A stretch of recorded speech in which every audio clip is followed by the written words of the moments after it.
حضرت عبداللہ بن مسعود رضی اللہ عنہ کی حدیث ہے، اللہ کے نبی صلی اللہ علیہ وسلم نے فرمایا کہ ناچنے اور گانے والوں کی کوئی نماز قبول نہیں ہے۔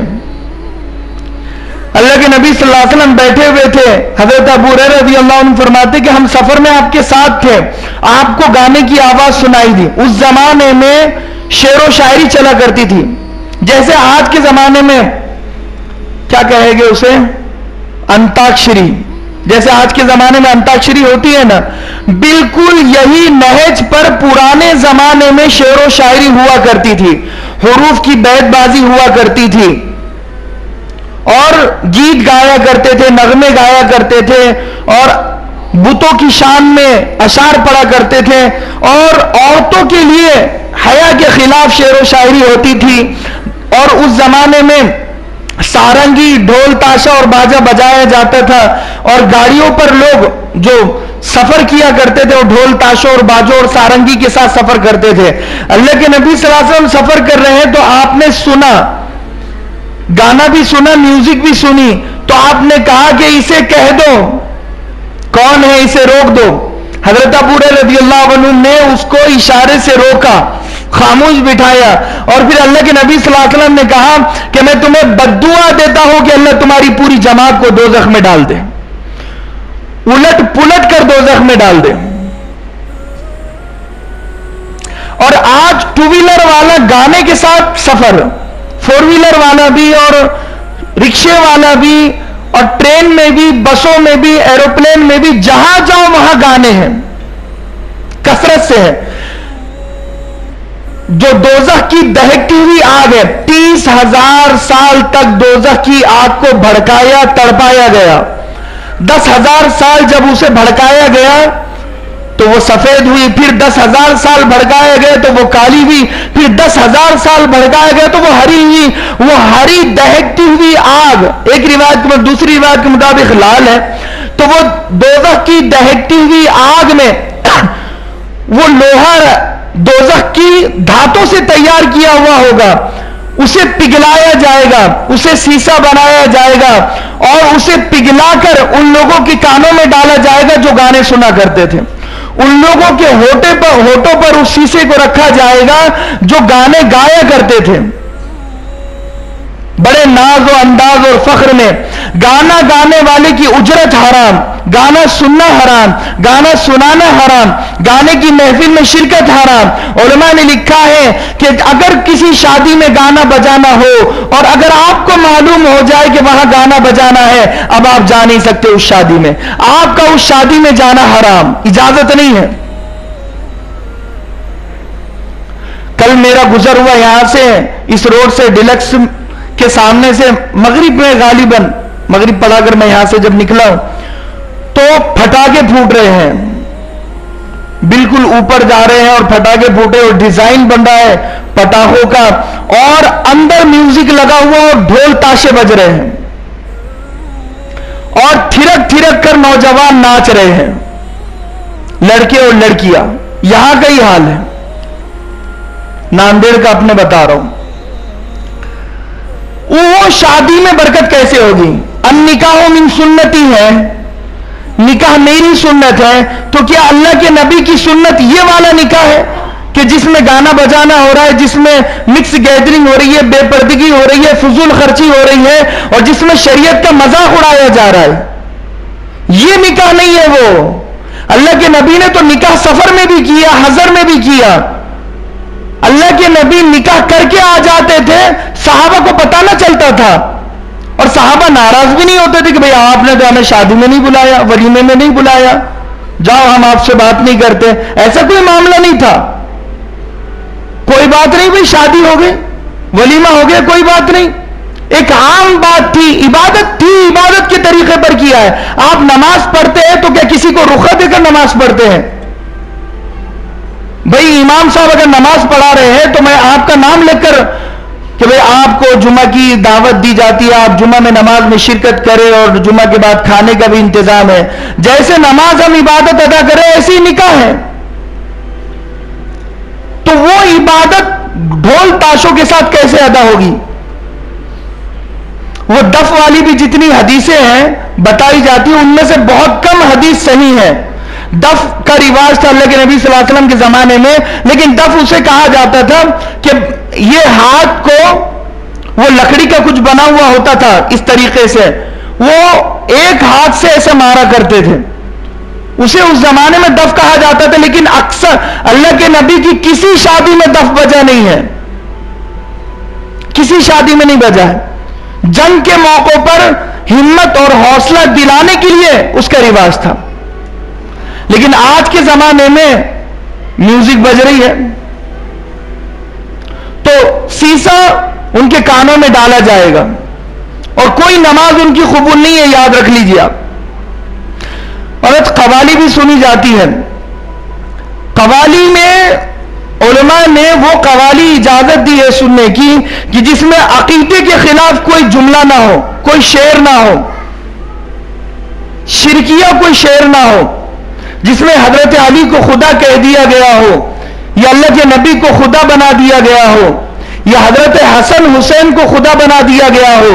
اللہ کے نبی صلی اللہ علیہ وسلم ایک موقع پر آپ نے شرکت کی, وہاں پر شعر و شاعری ہو رہی تھی اور اس میں شعر و شاعری کرنے والی نے اللہ کے نبی صلی اللہ علیہ وسلم کے بارے میں تعریف کر رہی تھی. اس نے یہ کہا کہ اللہ کے نبی غیب کے جاننے والے ہیں. اللہ کے نبی نے روک دیا, رک جاؤ, یہ جملہ نہ کہو, وہ جو تم پہلے کہہ رہی تھی وہی کہو, وہ تعریف صحیح ہے, تعریف میں آگے بڑھنے کی اجازت نہیں ہے. اللہ کے نبی کی تعریف حدود سے تجاوز کر جانا, آؤٹ آف مائنڈ چلے جانا, آؤٹ آف کنٹرول چلے جانا اور بے قابو ہو کر اللہ کے نبی کی تعریف کر لینا غیر شرعی عمل ہے, شرعی عمل نہیں ہے. قوالی ہم وہ سن سکتے ہیں کہ جس میں اللہ کی تعریف ہو, اللہ کے نبی کی تعریف ویسے ہی ہو جیسے ہوتی ہے, اس سے زیادہ نہ ہو, اور اولیاء اللہ کا ذکر ویسے ہی ہو جیسا مستحق ہے, اس سے زیادہ نہ ہو. کسی ولی کو خدا نہ بنایا جائے, کسی ولی کو مشکل کشا نہ بنایا جائے. اور وہ قوالی کہ جو لڑکی گا رہی ہے وہ قوالی سننا حرام ہے. لڑکی گا رہی ہے, عورت گا رہی ہے, اب وہ نامحرم ہے, محرم نہیں ہے آپ کی, وہ نامحرم ہے, اب اس کی قوالی سننا حرام ہے, چاہے وہ کتنی اچھی کیوں نہ گاتی ہو. اور تیسری بات کہ اس قوالی میں میوزک نہ ہو. جس قوالی میں بیک گراؤنڈ میوزک ہوگی تو وہ قوالی بھی حرام ہے سننا. اللہ کے نبی صلی اللہ علیہ وسلم کے زمانے میں کوئی تعریف و شعر و شاعری کے اشعار میوزک کے ساتھ اللہ کے نبی نے اجازت نہیں دی ہے. جب اللہ کے نبی خود کہہ رہے ہیں کہ میں میوزک کے آلات کو توڑنے کے لیے آیا ہوں, تو اگر وہ میوزک کہیں پر بھی آپ فٹ کر دیجئے وہ غلط ہی رہے گی, وہ غلط ہی رہے گی, کوئی ہی بیک گراؤنڈ ہو. تو لہذا اس سے بچنے کی ضرورت ہے. آج کان کے مزے کے لیے گانے بھی سنے جا رہے ہیں اور نہ جانے کیا کیا سنا جا رہا ہے. تو ان چیزوں سے مجھے اور آپ کو بچنے کی ضرورت ہے. تو لہذا وہاں پر آتے ہیں کہ عورتوں کے یا ایھا الذین آمنوا قوا انفسکم واہلیکم نارا, قرآن مجید میں فرمایا گیا ایمان والو اپنے آپ کو اور اپنے اہل و عیال کو دوزخ کی آگ سے بچاؤ. میں تو نماز پڑھ رہا ہوں لیکن میں یہ دیکھوں کہ میری بیٹی, میری بیوی, میری والدہ محترمہ اور میری خاندان کی مستورات دیندار ہے یا نہیں ہے, وہ نمازیں پڑھ رہی ہے نہیں پڑھ رہی ہے, اس پر بھی تو ہماری نظر ہو. بھئی باپ تو ماشاءاللہ تہجد گزار ہے, پرہیزگار ہے, متقی ہے, اور بیٹا افلاطون بنا ہوا ہے. بیٹا ناچ رہا ہے, گا رہا ہے, اور گانے اور فلموں کی مجلسوں میں, محفلوں میں شراب اور کباب کا دور ہے اور شباب کا دور ہے. وہاں پر سگریٹ میں, بیڑی میں, تمباکو میں اور غیبت کی محفلوں میں اور مجلسوں میں لگا ہوا ہے. یہ نہ ہو اس باپ سے بھی سوال ہوگا, انا اطعنا سادتنا کبراءنا واضلونا السبیل. یہ جب جتنی نیو جنریشن ہے